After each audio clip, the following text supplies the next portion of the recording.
yo les propongo más que nada una dinámica donde puedan ir aportando también sus experiencias, sus dudas, sus críticas, sus pedidos, sus miradas, porque cada uno es fuente de una riquísima experiencia y no le echemos la culpa a la pandemia porque en realidad esto nos unió más sorteando las distancias, por lo que agradezcamos que esta virtualidad sí nos acerca para poder compartir las experiencias que cada uno va recabando en su ámbito para enriquecernos, para mejorar, para revisar nuestra actuación, digamos, como parte de este Estado garante y responsable de la niñez que necesita protección. Por ese motivo yo lo que hago es presentar unos temas como disparadores, no viene al caso que hagamos un estudio, una lectura del código de las leyes, porque de hecho cualquiera puede abrir el código de la ley, leerla y comprenderla, sino que nos vamos a parar simplemente en uno o dos artículos para poder ver cómo se los está trabajando, cómo los estamos pensando, viendo, encarando, qué pasa atrás del telón, como se dice, ¿no? Porque pareciera que el artículo está ahí, estático, tan lindo, tan bien escrito, y no recogemos a veces más que frustraciones por no poder realizar la ley tal como dice o en los tiempos que pide, sin desconocer que no solamente nuestras limitaciones institucionales, organizacionales, humanas, sino también políticas y gubernamentales, porque no todo pasa exclusivamente por el buen actuar del Poder Judicial, todo lo contrario, el Poder Judicial necesita mucho la, la participación, la, la colaboración, no hay un nombre, un título específico eh, para nombrar, digamos, esto de lo que implica el compromiso y el aporte personal de cada uno cuando tenemos que tratar las cuestiones de niños, niñas y adolescentes que no pueden ser cuidados por su familia de origen, ¿sí? Entonces, esa porción de niños tiene como dos extremos que también nos preocupan un poco más que el conjunto de niños que enfrenta eh, la desvinculación familiar originaria, que son los recién nacidos y los niños, los adolescentes, aquellos niños a los que nadie quiere adoptar.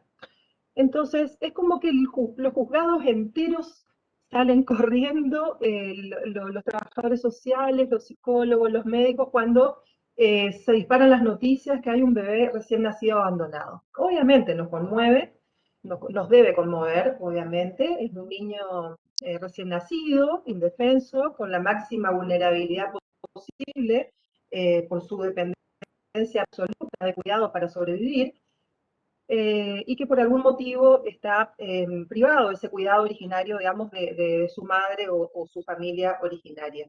Entonces, por ahí también quisiera poner un poco el énfasis en estos dos extremos etarios que son los recién nacidos y calculando la primera hasta los 5 o 6 años, y los niños, como los llamo, los que nadie quiere adoptar, que a partir de, se produce, digamos, un fenómeno que a partir de los 13, 14 años son más difíciles de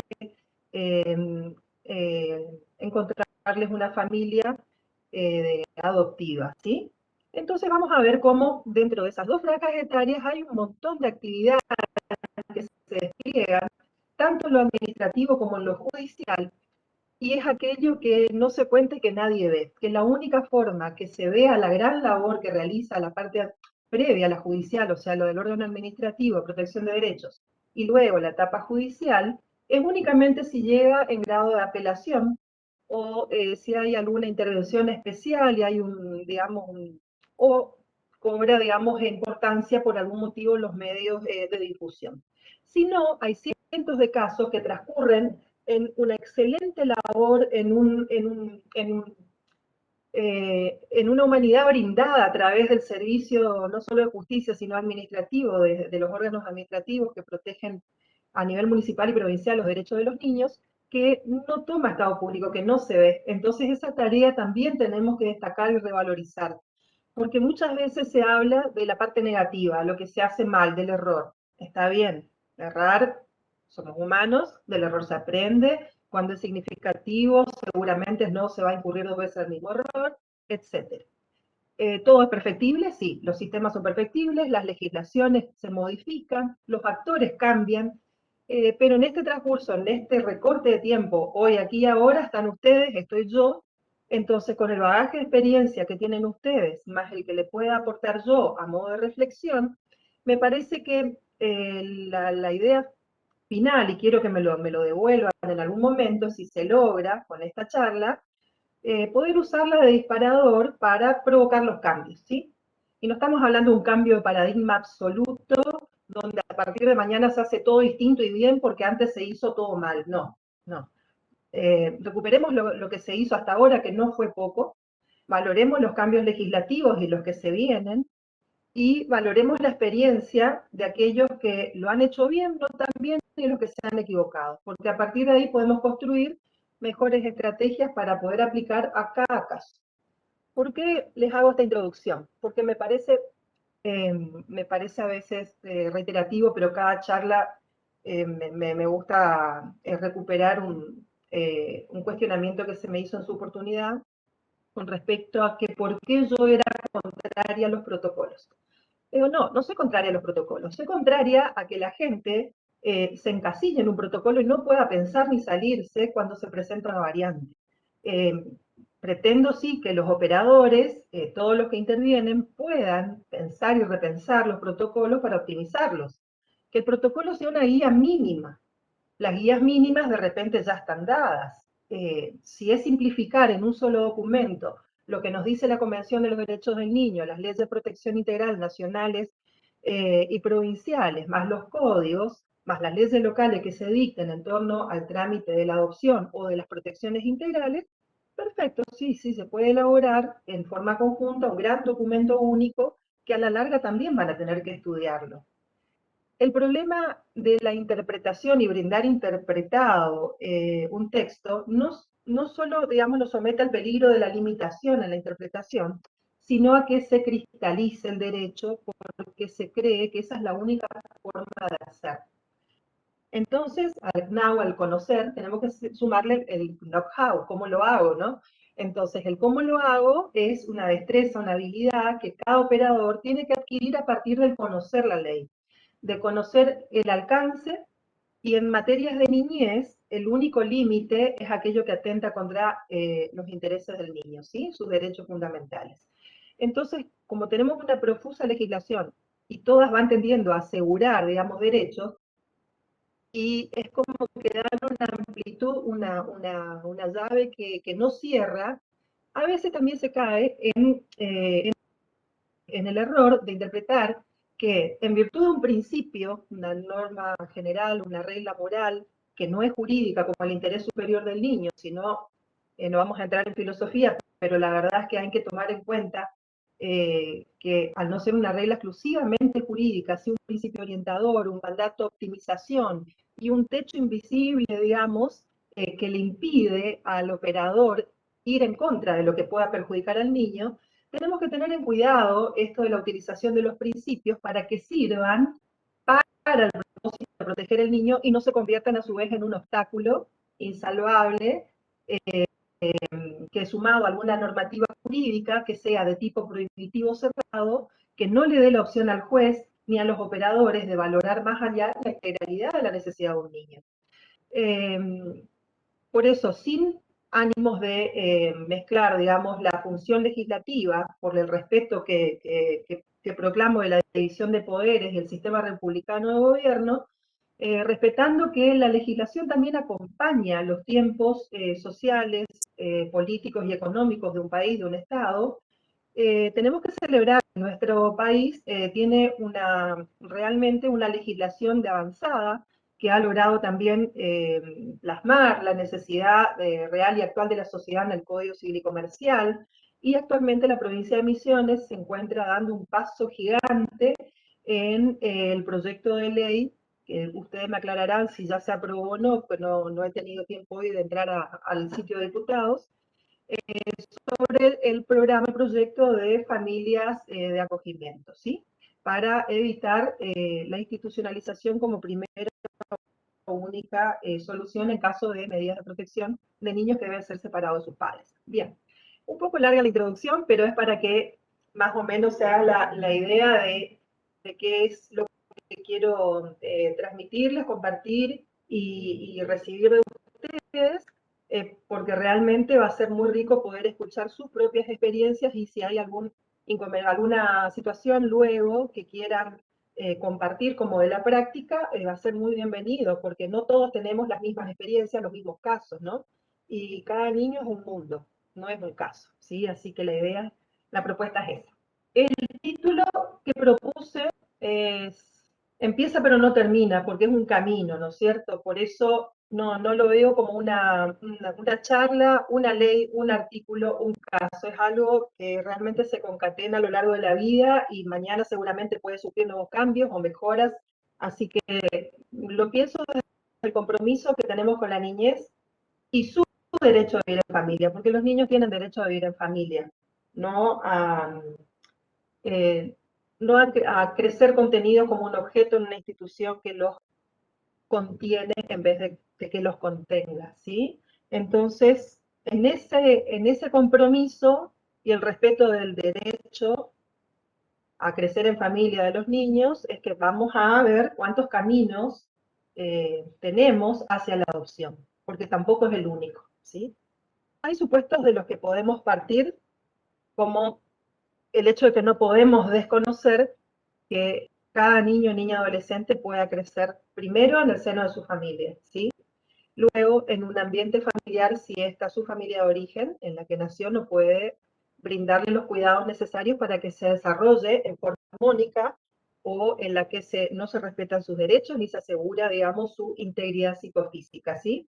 Eso es un derecho. Y el niño tiene, dentro de su capacidad, aún eh, de su capacidad limitada de ejercicio, porque actúa a través de los representantes hasta cierta edad, tiene también el derecho al ejercicio de ese derecho, ¿sí? Y el Estado es el único garante para que se pueda concretar. Si nosotros no podemos garantizar que un niño pueda ejercitar un derecho, entonces estamos incumpliendo la cascada de legislación desde la nacional, desde la Constitución, y con ello todos los tratados internacionales de los cuales es parte la República Argentina. Si nos apartamos de esa garantía, aunque sea en el mínimo acto, ya vamos a estar, digamos, fallando a nuestra responsabilidad estatal. Simplemente como marco introductorio, me gusta recordar a la Convención Americana de los Derechos Humanos, que reconoce como derechos esenciales del hombre, no es el hecho de ser argentino, ¿sí? No es el hecho de ser nacional, sino como por el simple hecho de ser persona humana. Muchas veces pensamos que el niño es una especie de humano, es una clase especial de ser humano, y en realidad no hay peor discriminación que la que se puede asumir hacia una persona que por su condición, por su edad, por su capacidad, por su nacionalidad, por su raza o por sus atributos, ¿sí?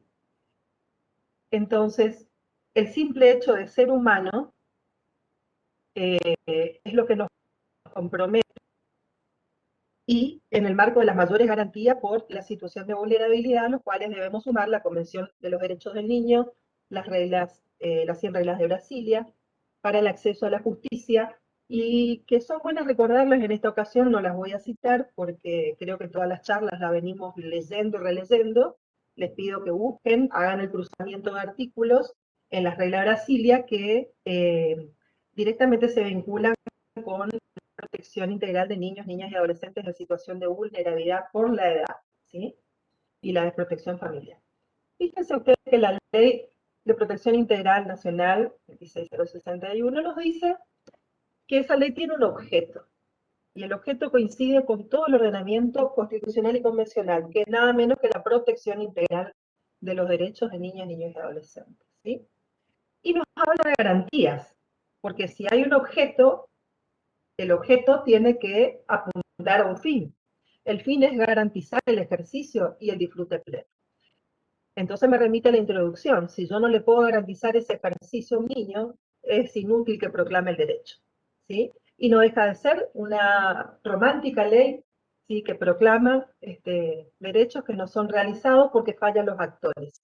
Entonces tenemos que concentrarnos en esto que hacemos todos los días, si nos está llevando a garantizar el derecho a que este niño pueda ejercitar y disfrutar plenamente, ¿sí? Su derecho a crecer en familia, ¿sí? Fíjense que estos derechos están asegurados por su máxima exigibilidad. O sea, no podemos utilizar, como dice el Tratado de Viena, ninguna excusa de derecho interno, y eso implica cualquier disposición administrativa y o judicial, porque también son ley, ¿no es cierto?, las decisiones, como obstáculo para poder garantizarles el ejercicio a los niños a ejercer su derecho a crecer en un seno familiar, ¿sí? En un grupo familiar. Porque todo ello está sustentado en que en el interés superior de los niños. O sea, cualquier excusa que se pueda poner desde la normativa, sea poder legislativo, desde la normativa individual, una disposición administrativa, de una separación de los niños de los padres, una ratificación de la medida judicial o una declaración de la situación de adoptabilidad, ¿sí? Tiene que tener sí o sí el marco del interés superior, que sea en el interés del niño y que garantice todos sus derechos. Y eso nos es exigible a la máxima potencia. No tenemos excusa para esto, ¿sí? Luego viene el llamado a atención legal. Siempre hay si no haces esto, va a pasar lo otro. Yo les voy a hablar bastante en lo posible no tan jurídico porque me he informado que tengo un auditorio que no todos son abogados, no todos son jueces, no todos son secretarios, están participando profesionales y personas que integran los administrativos. Entonces todo esto va muy orientado a que no sea exclusivamente jurídico, pero como nos reúne a todos en esta actividad un marco legal, es imposible desconocerlo, por eso hago esta pequeña introducción, ¿sí? ¿Qué pasa cuando no observamos estos deberes que nos impone, digamos, el marco constitucional y convencional, ¿sí? Fíjense que si como órgano fallamos, ¿dónde creemos que reside el poder? Todos creen que al momento de las elecciones el poder vuelve al pueblo porque ejerce el voto. Y parece que ahí terminó la clase de Derecho Constitucional en la facultad, y no es así. El poder reside en el pueblo cuando se oponen a la candidatura de un juez. El poder reside en el pueblo cuando las autoridades no cumplen y tienen los amparos. Se le habilita también contra actos de autoridades, ¿sí?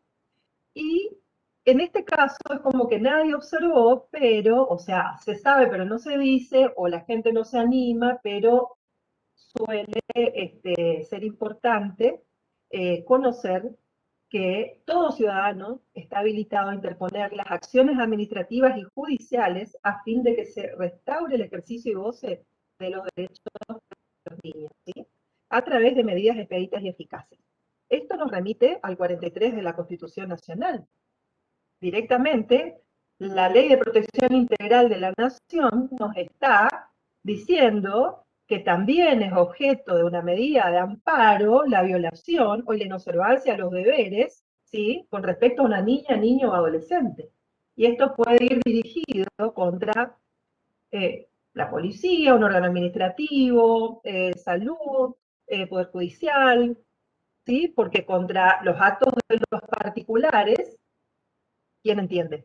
Entiende la parte pública, el Estado. Pero contra los actos del Estado, ¿quién entiende? El pueblo, sobre quien reside el poder, ¿no es cierto? Y está habilitado constitucionalmente porque es exigible de máxima y el interés superior del niño nos enmarca a todos para hacer todo lo que debemos hacer para poder garantizarle sus derechos. Bueno, después de esta mirada que tal vez no es muy común, pero que el pueblo tampoco tal vez la conoce porque no hay suficiente docencia cívica en nuestro país, donde la sociedad esté instruida, no solo en sus derechos, sino la forma de ejercitarlos, en bien de los demás o en bien de las instituciones. Está bueno que también se pueda echar mano de este recurso en casos de que algún ciudadano conozca alguna vulneración de los derechos de algún niño, niña o adolescente por parte del Estado.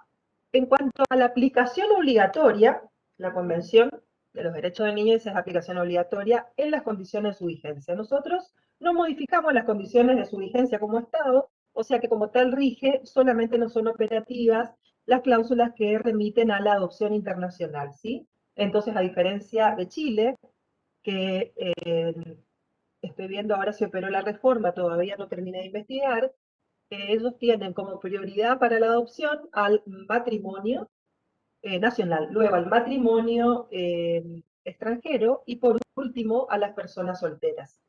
Había un proyecto de modificación para evitar que los niños justamente lleguen a la mayoría de edad institucionalizados y puedan crecer en familia.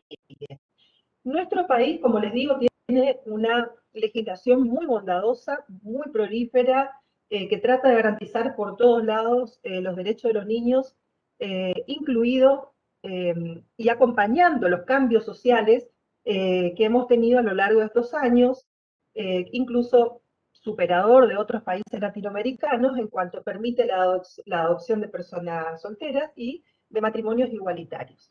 No todos los países están tan avanzados en este sentido, así que tenemos que tratar de aprovechar nuestra legislación lo máximo posible, ¿sí?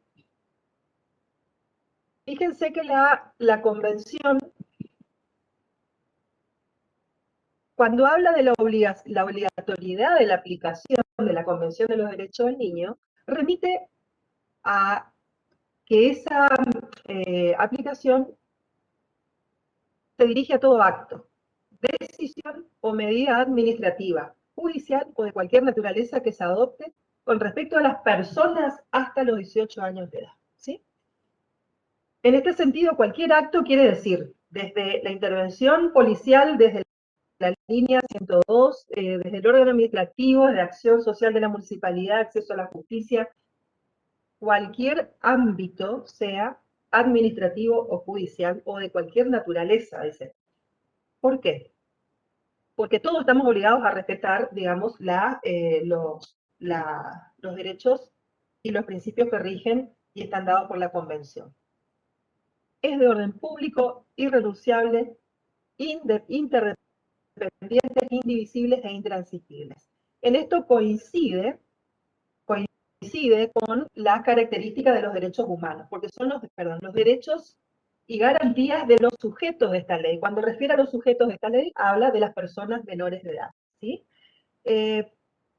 Este artículo para mí pone fin a la discusión de un trato diferenciado en forma discriminativa, digamos, de la niñez, ¿sí? Porque la niñez no es un objeto de protección.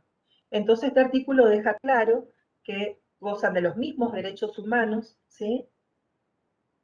Con la protección especial que le brinda la Convención de los Derechos del Niño por su condición justamente de persona menor de edad.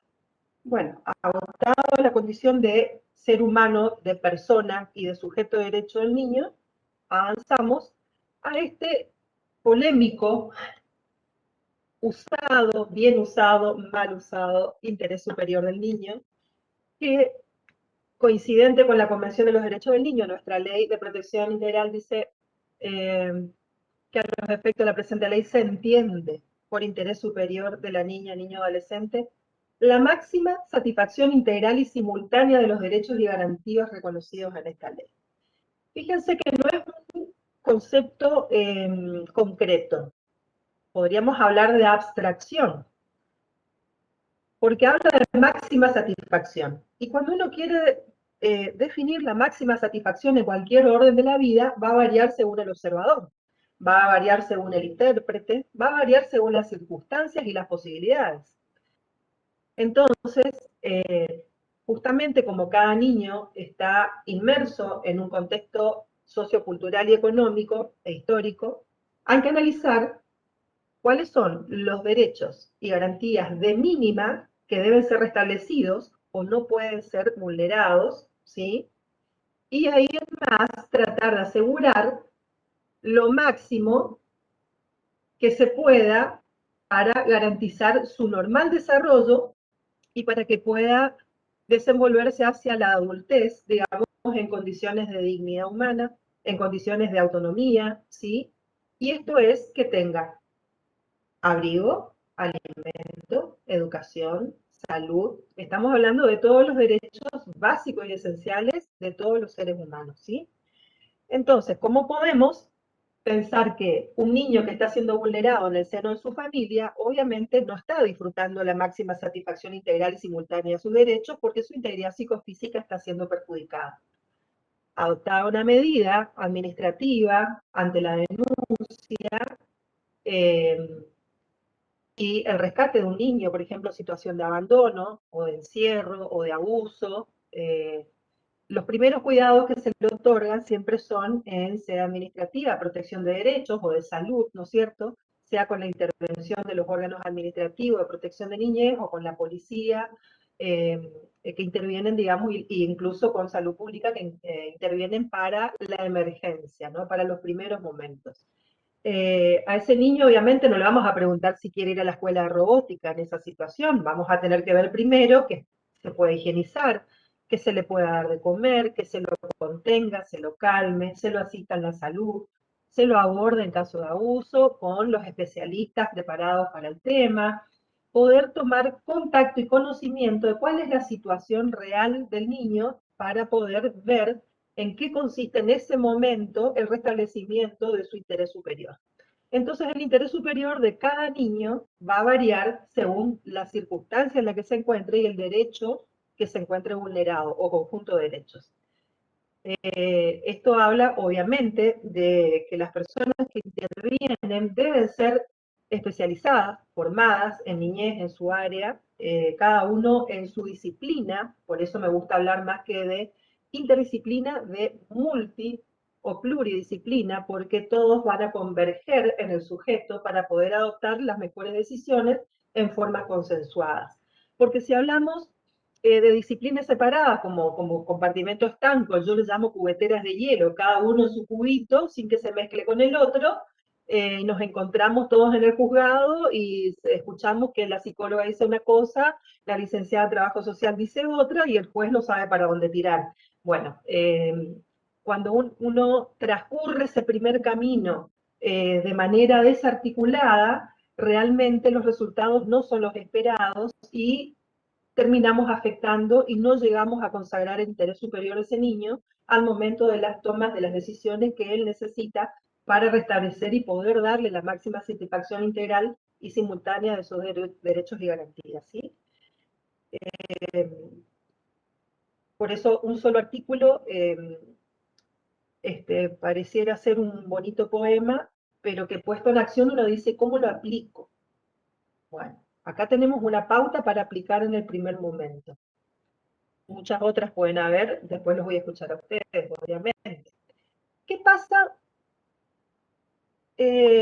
con lo que se debe respetar? Y ahí hablamos de mínima. Hablamos de mínima, hablamos de mínima porque es como que hay un piso, no hay un techo porque máxima quiere decir todo lo que pueda brindarle de acuerdo a su condición, ¿no? Primero, y vuelve a insistir la norma, la condición de sujeto de derecho. Olvidémonos que el niño es una cosa, un objeto que debo proteger, ¿sí?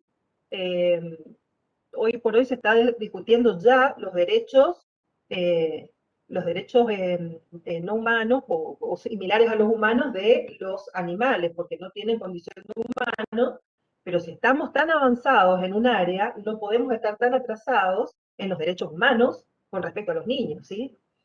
Y esto se ve en la práctica, no se ve en la ley. La ley está perfectamente redactada. El problema es cómo me dirijo, cómo actúo, cómo decido, cómo aplico, cómo implemento cada decisión, y ahí se nota si lo estoy tratando o no como un sujeto de derecho. En la acción se nota, porque la sentencia puede ser hermosa, puede estar perfectamente redactada, o la disposición de la policía, o la disposición del órgano administrativo, pero después en el procedimiento se nos cae el hermoso romance que leímos en el papel, ¿sí? O un oficio que uno dice, ¿y esto cómo lo hago? ¿Por qué? Porque no hubo esa comunicación anterior, porque no era un sujeto de derecho, era un objeto de protección. Entonces cada uno tomó la medida que mejor le parecía y que la ley le habilitaba sin haber visto ni charlado con la todas las disciplinas que tienen que intervenir en el caso. ¿Se dan cuenta? El derecho de las niñas, niños y adolescentes a ser oídos y que su opinión sea tenida en cuenta. Este es otro punto también neurálgico, polémico, que ha traído bastantes complicaciones al momento de tomar decisiones en todos los ámbitos, no solamente el judicial. Es más, yo creo que sin necesidad de buscar ejemplos muy lejanos, cada uno en su entorno, en su familia, debe sufrir este derecho de los niños a ser oídos y debe ejercitarlo a menudo. Cuando los hijos nos dicen las preferencias o los alumnos nos expresan que no están de acuerdo o que se sienten vulnerados en alguna cuestión por tener que investigar un tema. O sea, hay muchas formas de oír al niño, de interpretar al niño, de entender cuáles son sus preferencias sin que esto sea un capricho y hacerle entender, ¿no es cierto?, que ese derecho tiene además una obligación para los adultos responsables, y esto es desde la familia en adelante al Estado, ¿sí?, de que los adultos responsables son los que deben tomar la decisión y no delegar al niño la toma de decisión de los actos trascendentes de su vida cuando éste no está midiendo las consecuencias o algunas aristas que no puede tener en cuenta por su menor capacidad, por su no pleno desarrollo todavía, porque es un adulto en formación, ¿sí? Está camino a la madurez, entonces no le permite ver algunas cuestiones que justamente desde la familia y hacia el Estado, en el momento que el Estado debe tomar las decisiones, sí puede y está en condiciones de considerar, ¿sí? Entonces, es un derecho a ser oído y su opinión tenida en cuenta, no que su opinión se imponga, cuando no hay razones para ello y ello pueda afectar su interés superior y general, porque a veces no es solo un interés el que cuenta, porque hay varios intereses en la vida de un niño que los adultos, que sí tienen competencia para evaluarlos, pueden llegar a decidir de manera de lograr un equilibrio entre el ejercicio del derecho del niño, ¿sí?, y su normal desarrollo a futuro. Otro tema a tener en cuenta es el respeto al pleno desarrollo personal de sus derechos en su medio familiar, social y cultural.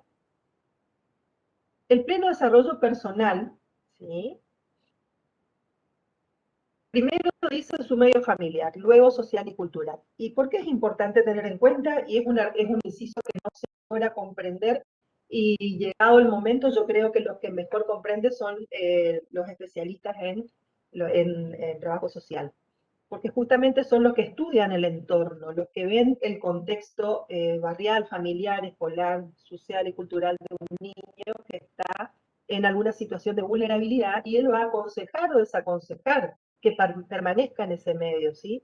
Entonces, desde esa primera mirada, de esa primera valoración, ¿sí?, de alguien especialista en el tema, tiene que ver, sí, tal vez no puede estar con la mamá y el papá, pero sí con una tía, sí con una abuela, sí con una prima, un primo, con un vecino que es un referente afectivo, la madrina al corazón, etcétera, ¿sí?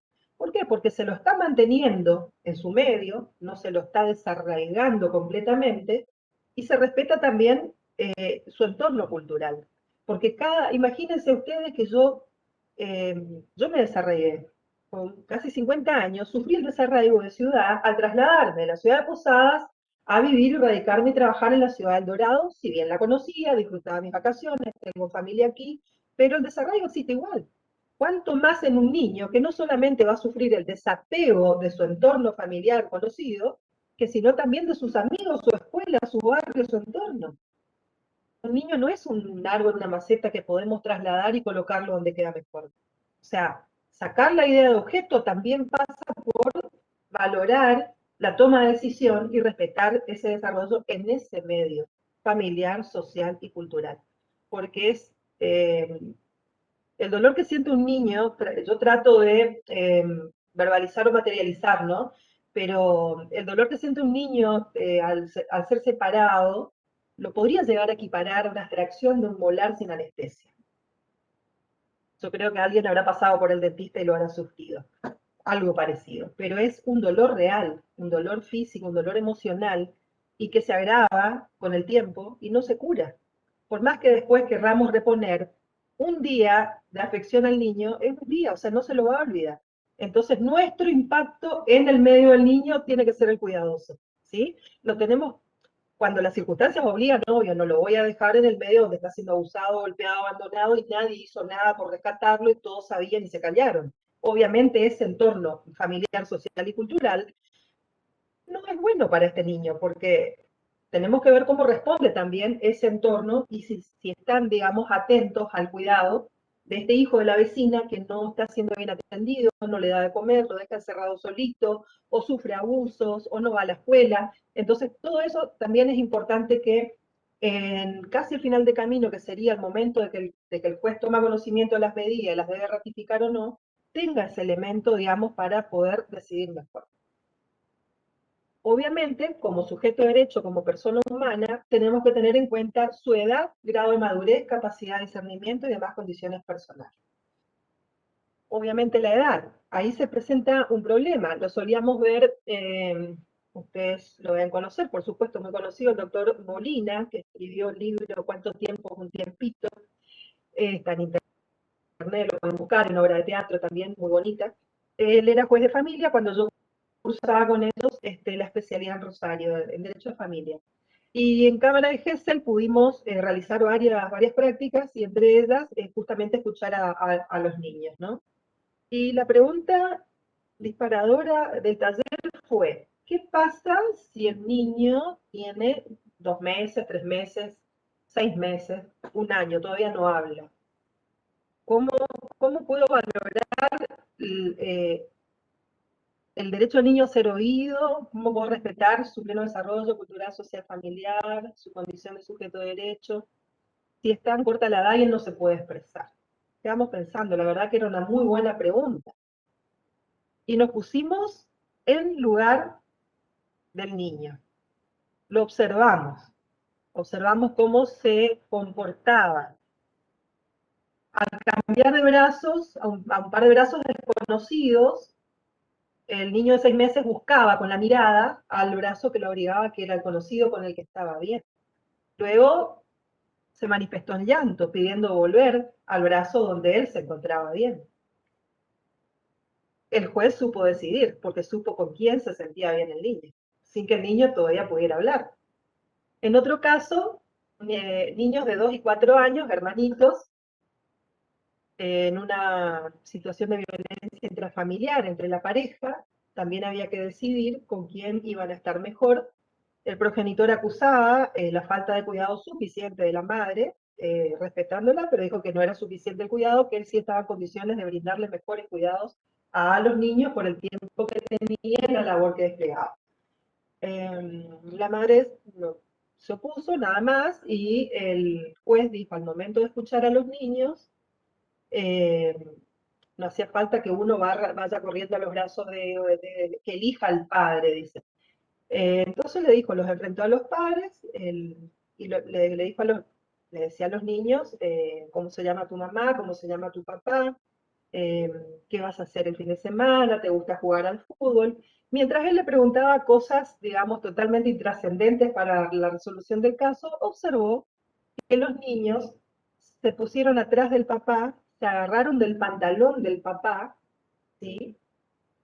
Y el juez le dijo, bueno, hoy se van a ir con papá, se quedaron contentos, ¿qué van a hacer? Fueron corriendo a darle un beso a mamá y volvieron con el papá y se agarraron del pantalón de él. Esa fue toda la actitud, todo lo que ellos pudieron decir, manifestar, más con gestos que con palabras.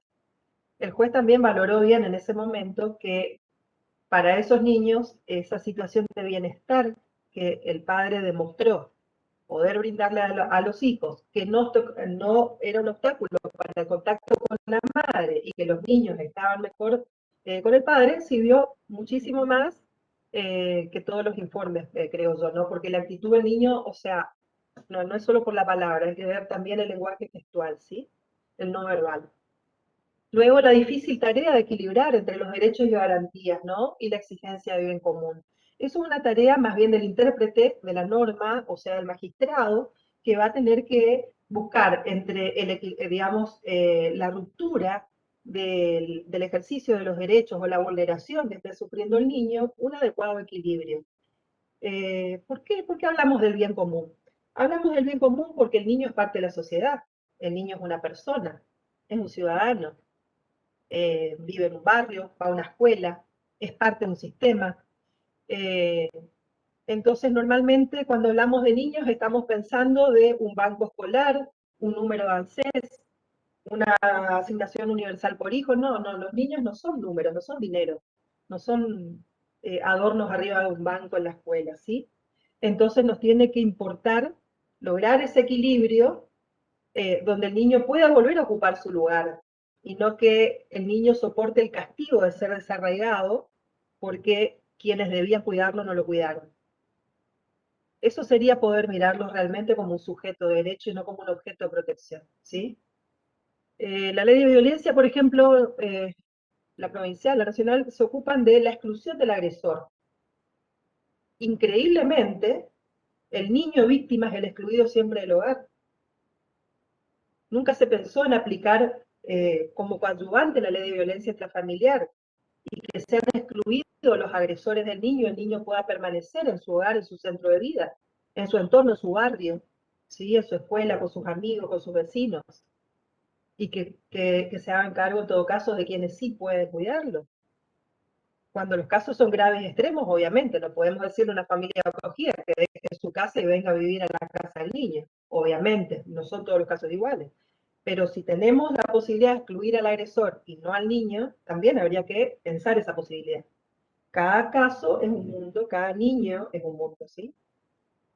Al centro de vida, otro concepto bastante polémico, utilizado para bien y para mal, y más cuando la ley quiere interpretarnos, nos da como una orientación de lo que entiende, o de lo que debiera entenderse, ¿no? Lugar donde hubiese transcurrido en condiciones legítimas la mayor parte de su existencia.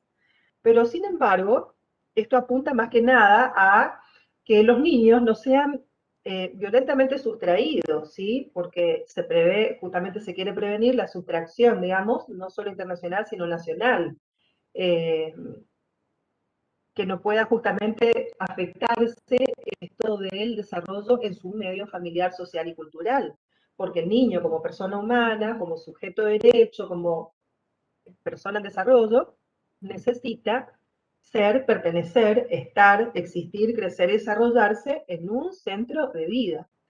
Ahora, el centro de vida puede también discutirse que puede haber dos centros de vida. Tenemos mamá y papá separados, por ejemplo, y resulta que uno en Posadas, otro en Oberá. ¿El niño puede tener dos centros de vida? Sí, hay acuerdos de padres, de régimen de comunicación y contacto, tanto tiempo cada uno, puede ser indistinto, puede ser compartido, puede ser unipersonal, puede ir solo las vacaciones, pero resulta que en vacaciones tiene todos sus amigos de vacaciones, se van a lo Verá Tenis Club, a la pileta, todos los veranos. Bueno, el niño puede tener dos centros de vida, pero si hay un acuerdo, las condiciones legítimas son las que dice el acuerdo. ¿Para qué? Para justamente poner el límite al padre, para que no rompa, digamos, esta disposición y modifique voluntariamente, digamos, el lugar de residencia de su hijo. Ahora, el centro de vida me gusta verlo más como el centro de gravedad. ¿Qué es el centro de gravedad? Aquel donde el niño tiene sus afectos. Y volvemos a esto de su medio familiar, social y cultural. Si no hay riesgo, si es una condición legítima, y esto no quiere decir que provenga solo de una sentencia o un acuerdo homologado, ahora vamos a ver por qué. Si ese es su centro de gravedad, el centro de gravedad, sus afectos, puede considerarse si es para satisfacer su interés superior y sus derechos en manera simultánea.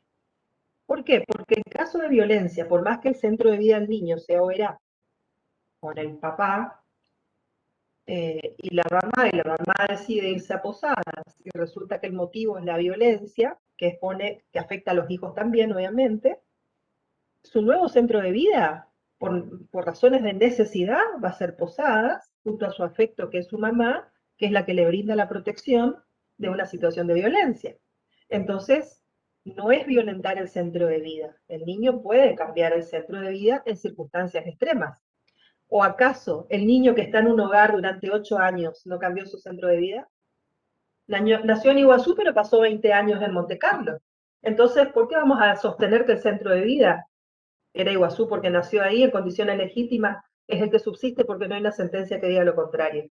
O sea, o usamos la razón y la lógica común o no servimos para este trabajo, ¿sí? Tenemos que tratar de ver justamente que ese centro gravitacional de ese niño que pasó la mayor parte de su vida en un hogar por una disposición administrativa y en el mejor de los casos porque se ratificó una medida de protección integral en un juzgado, ese es su centro de vida. ¿Va a cambiar su centro de vida? Sí, si lo cambian de hogar. Lo mismo que una persona incapacitada. ¿Por qué el juez competente es el del lugar del presunto incapaz o a restringir? Y o del centro de internación, porque si se lo tiene que internar en otro lado, es el juez, ¿sí?, de ese nuevo centro de vida donde va a permanecer internado, es el que tenga la competencia para entender en todo lo que atañe a la persona humana de ese presunto incapaz. Entonces, con esa lógica, tengo que ver que si yo tengo un niño internado por orden, por ejemplo, de Iguazú, del Dorado, en esta circunscripción, pero por razones de sus condiciones personales necesita alojarse en otra circunscripción, no hay que mezclarlo de centro de vida con el juez competente. El juez competente va a ser el que previno, sí, pero ahí va a jugar para poder atender ese centro de gravedad o centro de vida, que va a modificarse la actuación del otro entorno, que es el administrativo. Por ejemplo, el órgano administrativo, el niño de Iguazú tuvo que ser luego alojado en Oberá por razones de capacidad, vamos a necesitar contar con el órgano administrativo de Oberá. ¿Sí? Entonces no hay que limitar la mirada, la atención, el trabajo, toda la puesta en escena de la protección de los derechos de los niños en ver si soy o no soy competente. A ver, este no es mi caso, que se ocupe el que lo puso acá, porque resulta ser, eh, ¿cómo le llaman al juego este con la pelota? Cuando hay en el medio y lo trata de agarrar, bueno, al maleta, algo así era. No, el niño no es que me lo paso, te lo paso a vos, no es más mío, no. El niño es nuestro, es de todos.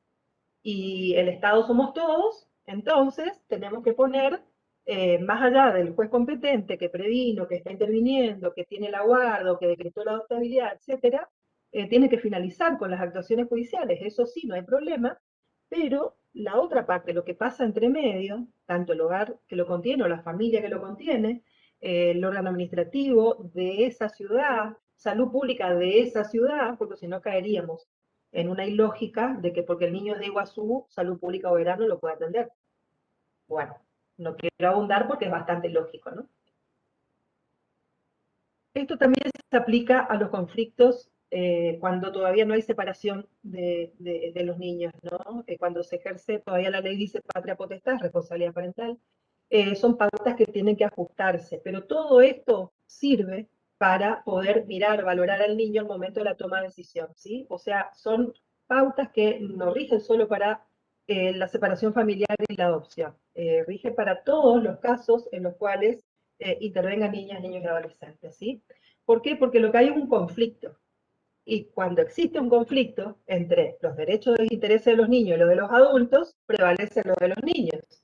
Entonces, la mirada es, digamos, de forma única, unívoca, ¿sí? Siempre como sujeto de derecho.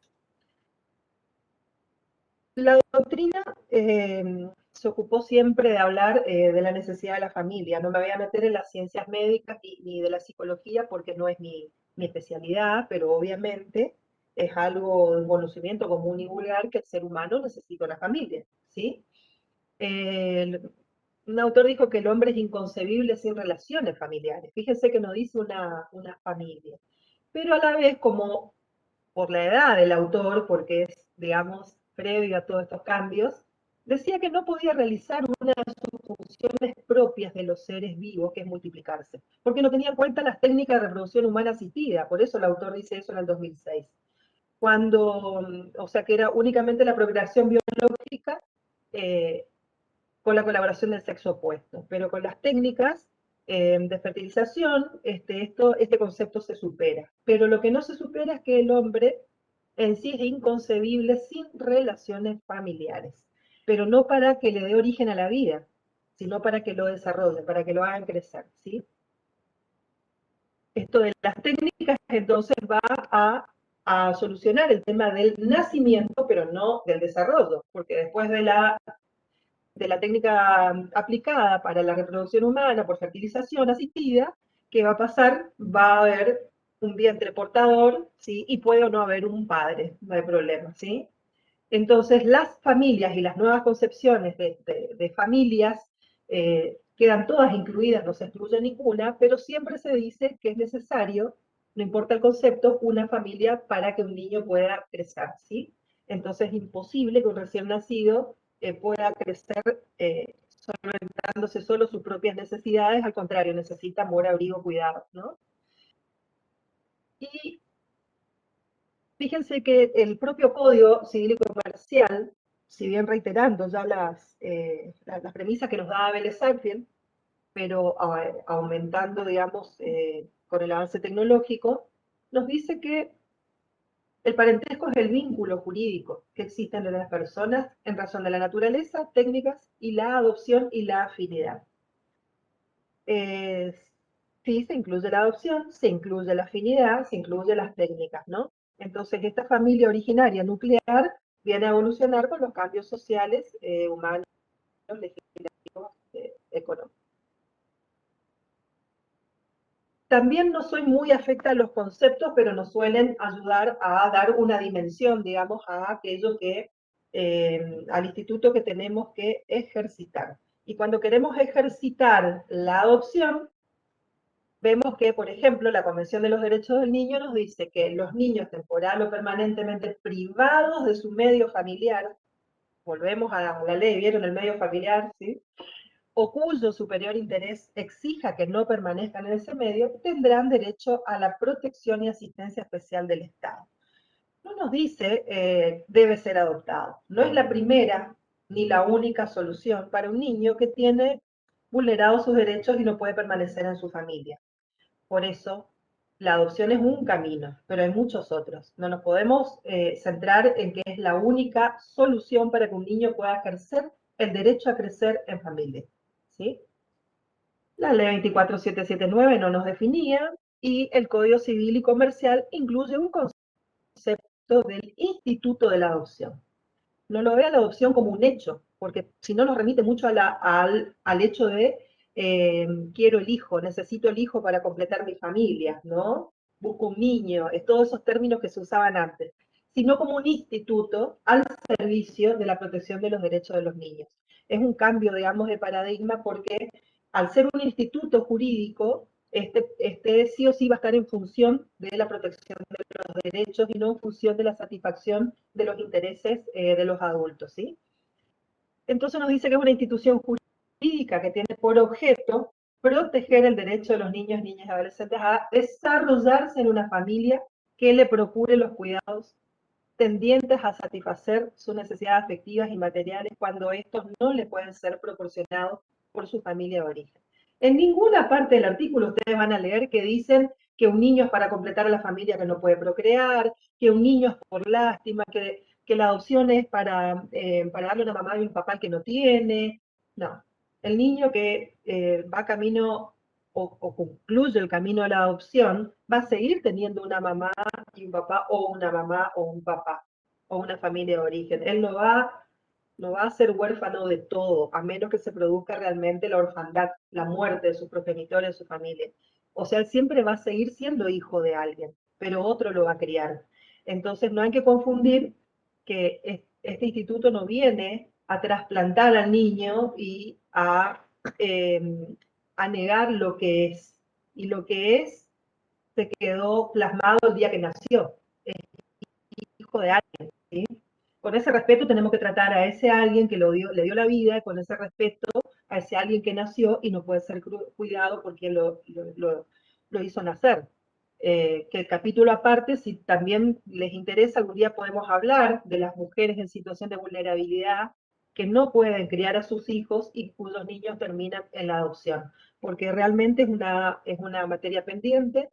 Eh, charlas, las charlas siempre están centradas en la niñez porque necesitan obviamente mayor protección y tratar de aceitar el sistema para que se pueda garantizar mejor los derechos y todavía estamos construyendo todo ese camino, todavía no es del todo óptimo como uno quisiera, pero también tenemos que atender a la madre de este niño y ver si realmente se puso a disposición de esta primer familia toda la ayuda necesaria para ver si pueden sortear los obstáculos y hacerse cargo de su propio hijo. Ese es un punto de quiebre al momento de la toma de decisión por el juez para decretar o no el estado, la situación de adoptabilidad. Eh, Siempre es tenido en cuenta el niño, pero no la madre, no la familia. ¿Sí? O no digo que no es tenido, pero no es tan tenido en cuenta. Sea por limitaciones económicas, sea por situación de otros estamentos del Estado, que tampoco se le puede brindar todo aquello que le permitiría superar los inconvenientes para poder hacerse cargo del hijo. Sí hay muchas acciones públicas que sí derivan en ese trabajo, en fortalecimiento familiar, y no tenemos que olvidarnos que es una de las premisas de la Constitución de Misiones y de toda la legislación que se dictó en la provincia de Misiones, esto es fortalecer la familia, los vínculos y sobre todo los lazos fraternos. Pero la familia y los vínculos quiere decir todo aquello tendiente a que el niño permanezca. El tema de permanecer quiere decir que la separación es la última ratio si realmente vemos que está vulnerado el derecho del niño. Pero si la situación es otra, no condenar, digamos, a una separación por pobreza, no judicializar ni condenar la pobreza como motivo de desprendimiento de los hijos de sus padres y de sus hijos.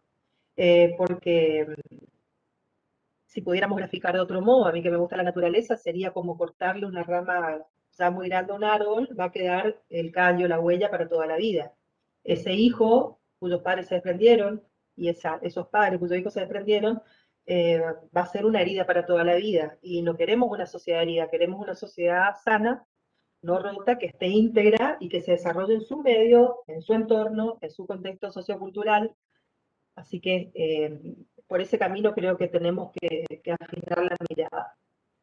Y nuestro sistema argentino dice que únicamente la adopción se otorga por sentencia judicial, a diferencia de otros países que admiten otros sistemas para arribar a la adopción, que son de agencias privadas, agencias mixtas y agencias estatales. Por ejemplo, el ejemplo de Estados Unidos, pero sin entrar en mucho detalle, creo que todos conocen, ya habrán visto suficiente información y películas al respecto. Las agencias estatales son para casos graves de niños rescatados en situación de vulnerabilidad extrema, y luego los sistemas intermedios, digamos, donde hay control estatal con las agencias particulares destinadas a la adopción, y luego la adopción particular o privada sin control del Estado. Yo creo que nuestra sociedad no está preparada todavía para un sistema como este país. Eh, Varios otros países, digamos, admiten otros sistemas de adopción, incluso del mal llamado alquiler de vientres, pero eso es tema para otra charla también. Me parece que nuestra sociedad todavía está tratando de desprenderse de la idea de adopción asociada al delito. Entonces estamos muy abajo, como para decir, no, no, cada vez que hablamos de adopción, no estamos viendo cómo saltear la lista, cómo conseguir una mamá que nos dé un bebé y que el papá lo reconozca, y disimule y mienta que... O sea, todo esto que se hace atrás de la ley, atrás del sistema, es lo que todavía la Argentina no logra erradicar y provocó todos los cambios legislativos, que son bienvenidos, pero necesitamos que la sociedad acompañe el cambio. A veces la ley llega antes que el cambio social, a veces el cambio social llega antes que la ley. Bueno, en este caso el cambio social todavía no logramos y son las fuerzas de trabajo de todos los órganos del Estado, implementando sistemas eficaces, transparentes, metódicos, que la sociedad conozca cuál es el camino y qué es lo que debe hacer, va a lograr superarse, digamos, y madurar como sociedad en este sentido. Pero nuestra legislación otorga la adopción e instaura en el lugar de hijo únicamente por sentencia judicial para emplazarlo al adoptado como hijo, ¿no es cierto? Con todo lo que ello implica. Bueno, luego el tema del parentesco. Obviamente la adopción no es no se asemeja al cuidado cautelar protectorio, no se asemeja a la familia acogimiento, no, tampoco a las instituciones eh, que se dedican a los hogares convivenciales, asociaciones, fundaciones, protecciones de niños, etcétera. porque justamente no corresponden a la característica de familia y no son parte de, no tienen el título de hijo, ni un rol, ni, ni un estatus dentro de esa institución. Entonces, la única, obviamente el parentesco se va a establecer únicamente producto de la adopción dentro de una nueva familia. ¿Por qué digo que el hijo es un hijo sin importar el origen? Porque también tenemos que, para recuperar lo que dije nada más en las filminas anteriores, que eh, superar también, nos falta superar cuando se trabaja con las familias que van a anotarse en los distintos registros. Tenemos el registro único de adoptantes y tenemos en formación el registro de familias de acogida. Pues ahí juega mucho el interés, digamos, de las personas y qué proyecto de vida tienen. Por ejemplo, yo ya he realizado mi vida, he criado los hijos, ya son todos grandes, no quisiera adoptar, ¿no es cierto? Pero sí, por ejemplo, me siento dispuesta a ser, hoy por hoy, familia de acogida temporal hasta que el niño pueda encontrar o el destino de la adopción o una familia de acogimiento permanente si el niño no quiere ser adoptado. Voy a tratar de cerrar con ese tema porque les estoy disparando un posible conflicto legal, pero estamos a tiempo porque la ley todavía no salió. Entonces, legislatura podría evaluar ese tema. Entonces, como digo, un hijo es un hijo y no importa cómo nazca, si es por técnica de reproducción humana asistida, por naturaleza, por adopción, ¿no es cierto? El tema es ahijar, el tema es incorporarlo, tenerlo realmente, sentirlo hijo, ¿sí? Únicamente de ese modo podemos saber si una relación va a ser exitosa en cuanto al desarrollo armónico del niño. En la mayoría no hay intervención estatal, sí, de la adopción, porque ahí tenemos que asegurarnos que realmente el niño no venga a reemplazar, a llenar un lugar, ocupar el lugar del objeto que le falta a esa familia, etcétera, ¿sí? Muy bien, si tenemos un concepto, un objeto, una forma y un resultado.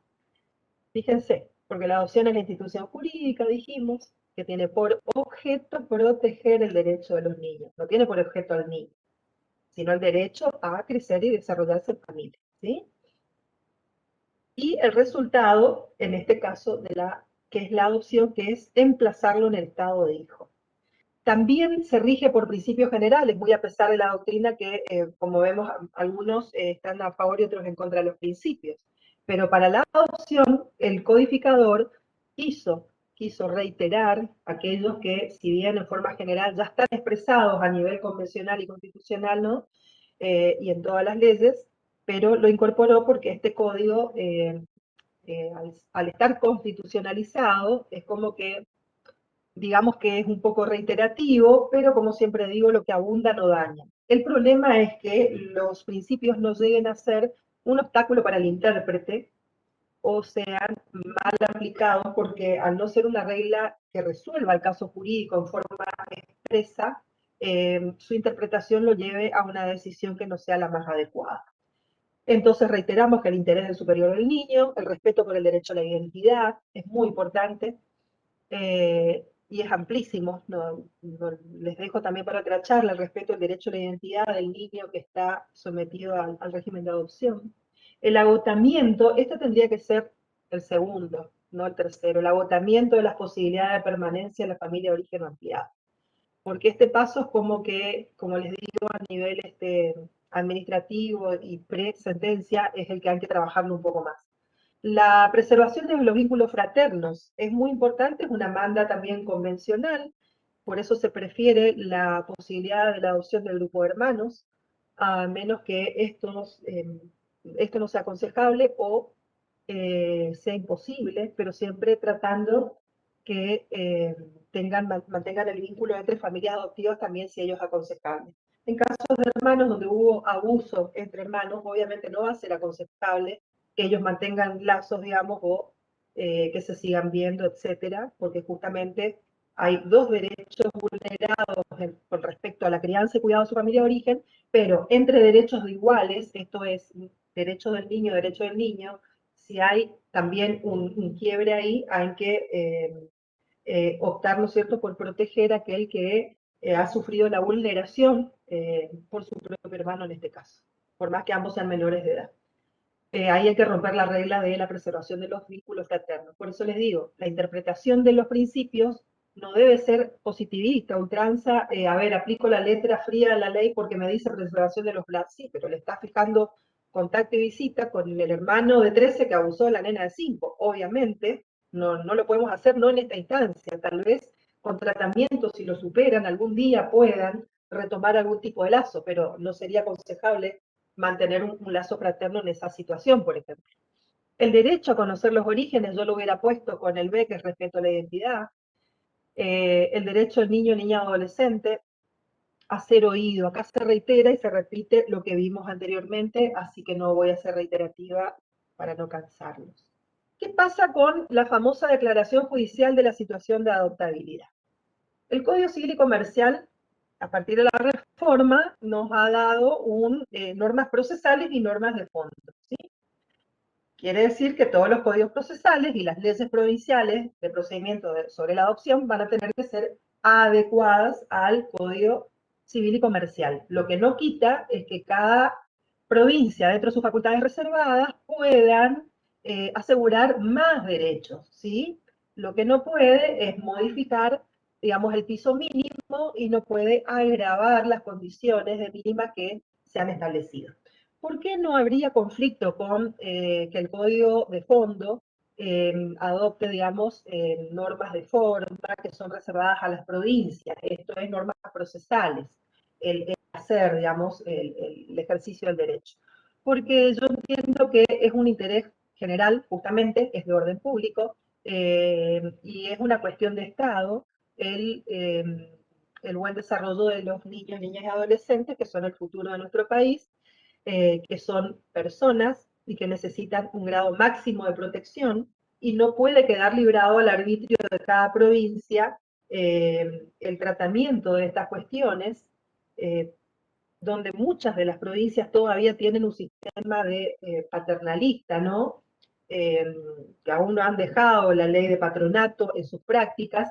Entonces, realmente me parece que estandarizar a través de un código, como lo hizo el Código Civil y Comercial, viene a imponerle a las provincias que adecúen a estas pautas de mínima, ¿no es cierto?, toda su legislación y su procedimiento. Y ante la contradicción, como bien dijo la doctora Barrios Caram, debe estarse a las previsiones del Código Civil y Comercial y en su efecto a los principios y derechos establecidos en la Convención de los Derechos del Niño, ¿sí? Porque no se olvide que es un código constitucionalizado, no tenemos que ir de últimas a la Convención, sino de primera. Si ustedes abren el artículo 1 y 2 del Código Civil, les dice que las fuentes están directamente en los tratados internacionales de los cuales están tratados de derechos humanos, ¿sí? O sea, que no es en forma supletoria que se aplica, sino en forma concomitante con la legislación.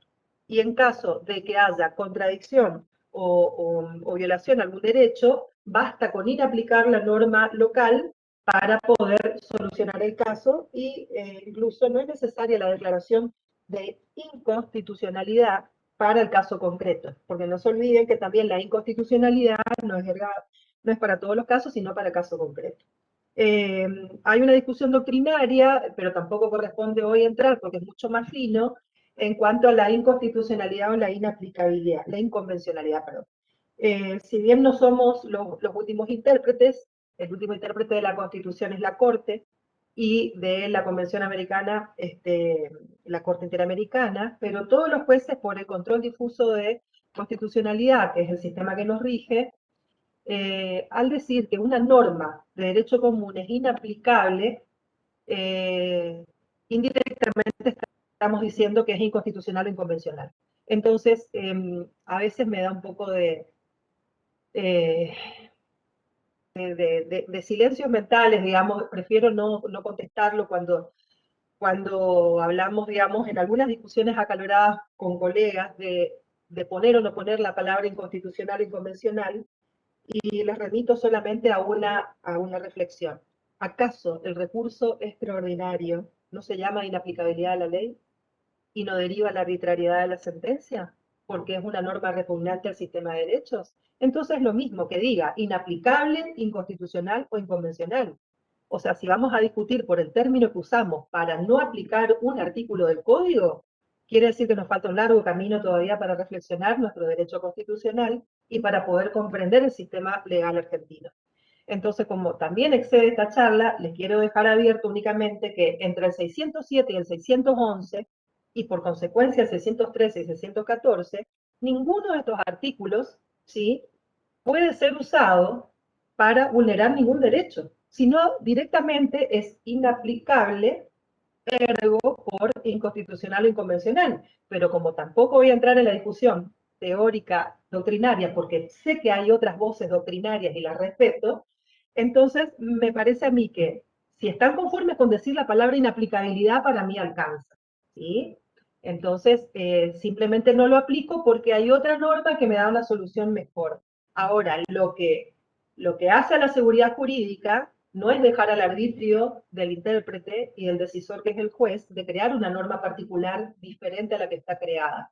Ese es el peligro que hay que evitar, y por ello me parece a mí que materializar, digamos, concretar, no aplicar una norma de derecho común, pero sí remitirse a aplicar algún tratado de derecho humano sería la solución para no caer en la arbitrariedad, el voluntarismo judicial o superponernos al poder legislativo y violar así la división de poderes que profesa nuestro país, ¿sí? Bien, con esta aclaración bastante, bastante fuerte, creo que podemos arrancar con el análisis de esta parte práctica lo más rápido posible.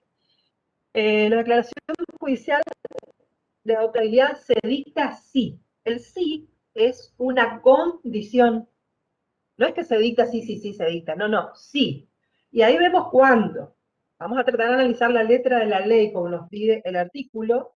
Y yo hago mucho hincapié en esto y tal vez sea un poco molesta al reiterarles, pero como tengo formación en la sanción y formación de leyes, trabajé en la Cámara de Diputados de la provincia de Corrientes, yo elaboraba proyectos de ley y debíamos justamente cuidar esto, el término, la palabra, la condición, la consecuencia, el objeto, los fines. O sea, no es fácil crear una ley, no es fácil crear una norma que integra un conjunto legal, ¿sí? Entonces tenemos que tratar de leer bien qué, porque no puedo ir al espíritu del legislador, ya dejamos atrás eso, ¿sí? Entonces tenemos que ir a la letra de la ley. ¿Vamos a dictarla? Sí. Un niño adolescente no tiene filiación establecida. Esto es el niño abandonado y no podemos dar con quién ha parido ese niño, ¿sí? No hay una filiación establecida. O sus padres han fallecido, perdió, teniendo filiación, sus padres ya no lo pueden cuidar. Y y no es o, fíjense que también es conjuntivo, no disyuntivo, ¿sí? Y se ha agotado la búsqueda de familiares de origen. ¿Por parte de quién? Del organismo administrativo competente. En un plazo máximo de 30 días. Fíjense ustedes que el único o del inciso A es no tener filiación, o sea, al nacimiento fue abandonado y no se puede detectar quién es la madre biológica o padre, o han fallecido ambos, y de esas dos situaciones se agotó la búsqueda de familiares. ¿Alguna respuesta a la investigación policial, etcétera, instrucción? Tiene que haber. O se termina encontrando a la madre por algún rastro que quedó, o los padres fallecidos, pero hay hermanos mayores, tíos, abuelos, ¿sí? Entonces se busca, digamos.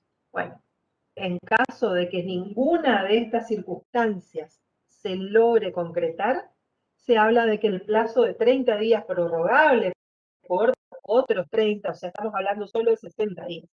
Fíjense los números que vamos a hacer hincapié en los plazos.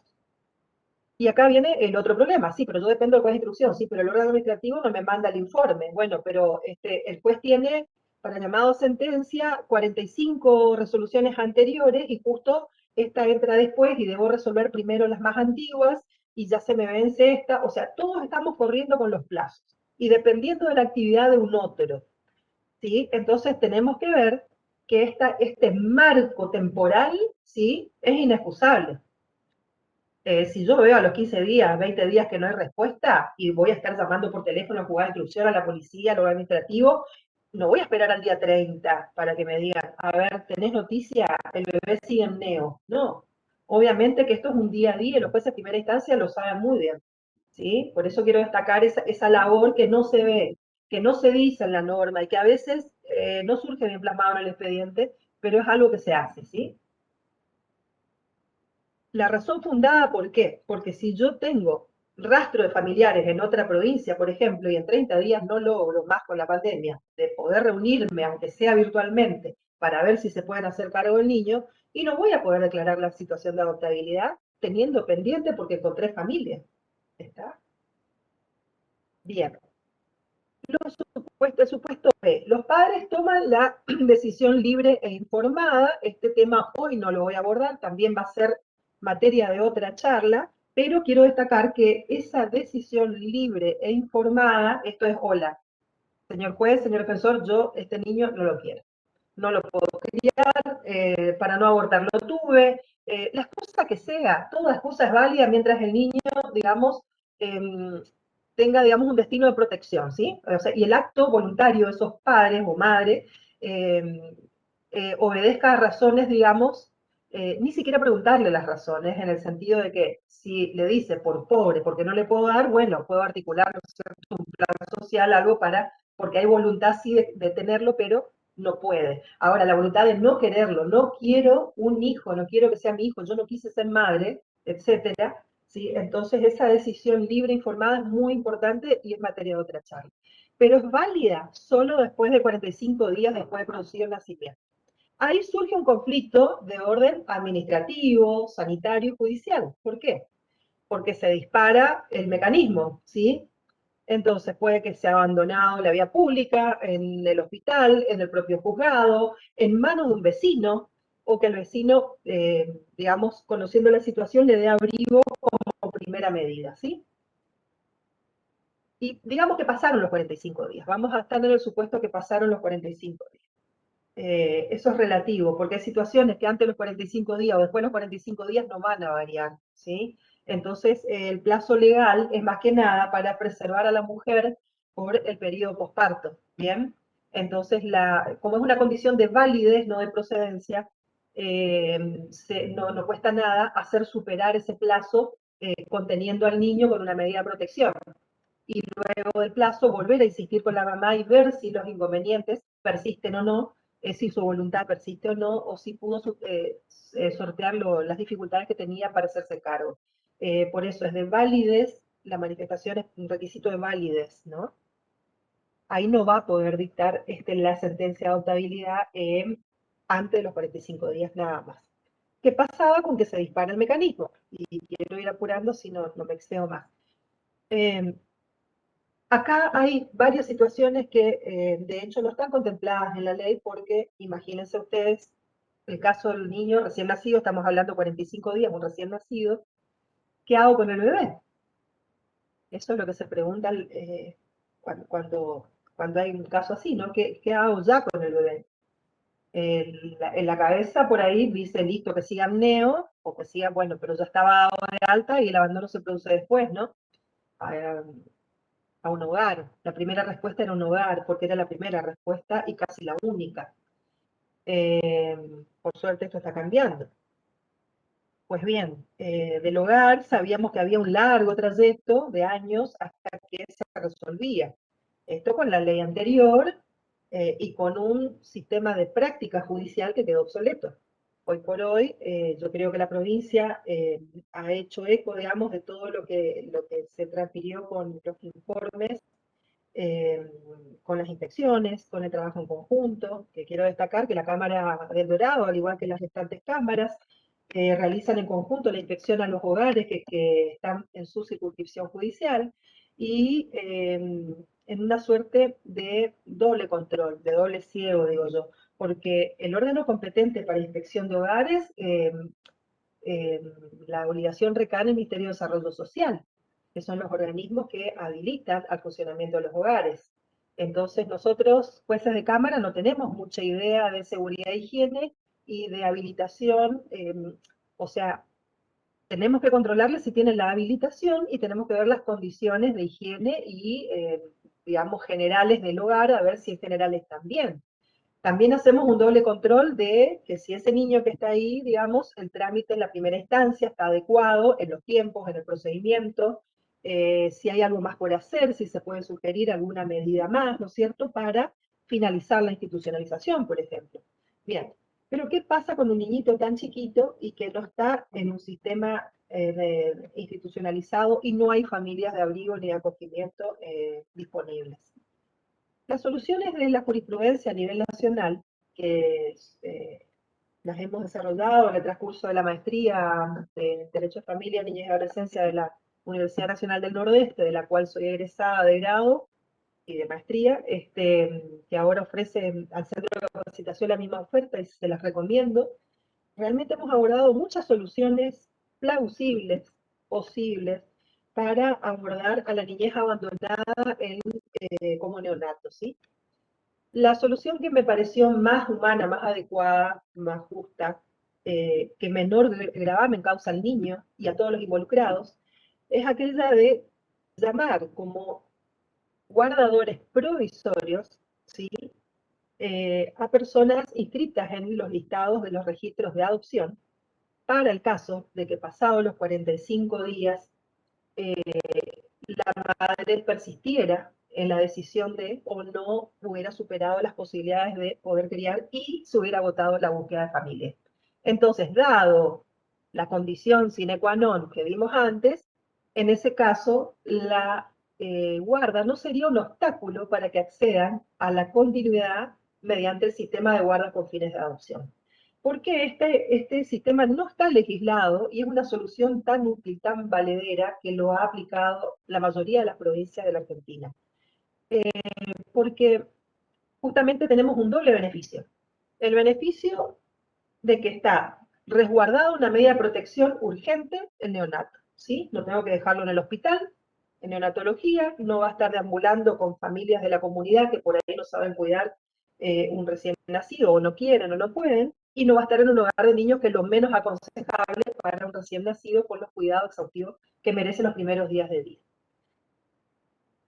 El niño no sufriría desarraigos, desprendimientos, otro desapego, que ya tiene el abandono materno, y luego la separación de los guardadores de los primeros tiempos. Ese daño también a la larga queda y es posible evitarlo de esta manera.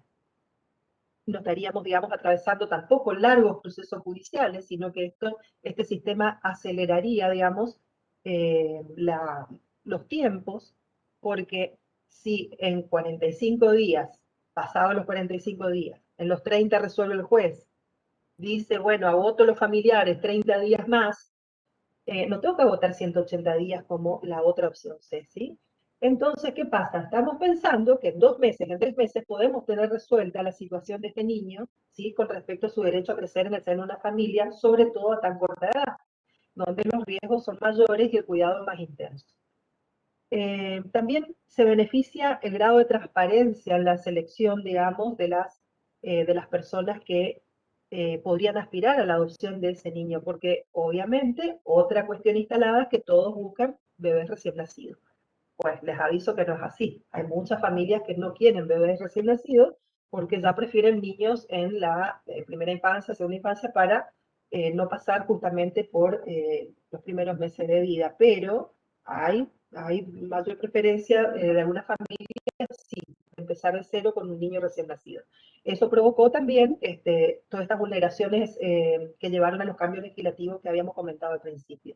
Entonces, para evitar justamente el tráfico, el burlar la ley, el abordaje directo a la madre, la sustitución o supresión o suposición de identidad, al reconocer un progenitor que no es el niño que no concibió. O sea, evitaríamos un montón de cuestiones si las personas que están a la espera, a la dulce espera de ser llamados en el registro de adopción, saben que también van a contar con ellos en estas situaciones, y que saben que la condición sine qua non es que sean pasados los 45 días y que no haya otros familiares. Entonces, en caso de tener que decretarse la situación de adoptabilidad, ya van a ser seleccionados en un momento previo y no hay colisión con la norma, como dice el 611. No existe colisión, porque ¿qué hizo el juez? Va a valorar las condiciones de los posibles futuros adoptantes en un momento previo. ¿Para qué? Para mejor interés del niño.